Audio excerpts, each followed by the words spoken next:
Welcome to Discurso Tidbit News, your quick guide to clear perspectives and insightful stories. And for the news this afternoon, Dizon pushes for longer MRT 3 hours, better commuter experience. Transport Secretary Vince Dizon has ordered extended MRT 3 operations and more trains during rush hours to ease the growing demand of Metro Manila commuters. After a surprise morning inspection, Dizon also directed the repair of broken turnstiles, shorter queues at stations, and covered walkways connecting terminals. MRT3 sees around 375,000 daily passengers with a 5% rise in ridership this year. Operations currently run from 4:36 a.m. to 9:30 p.m.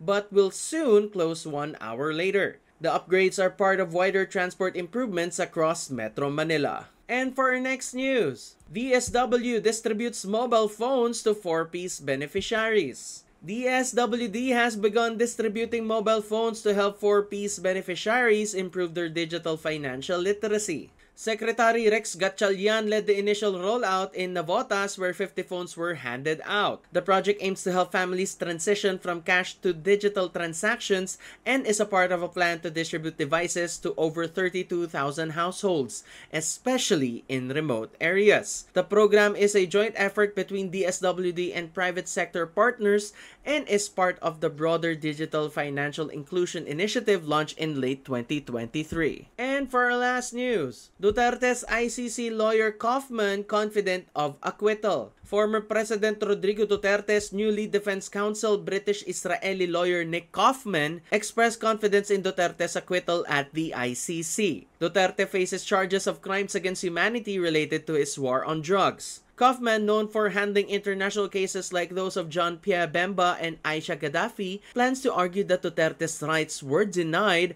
under Article 59 of the Rome Statute. However, the Philippines' 2019 ICC withdrawal could complicate the case. The defense will file motions ahead of the September 2025 hearing. And that is all for the news this afternoon. Keep an eye on Discurso Tidbit News as we deliver more news that gives you clear perspectives and insightful stories.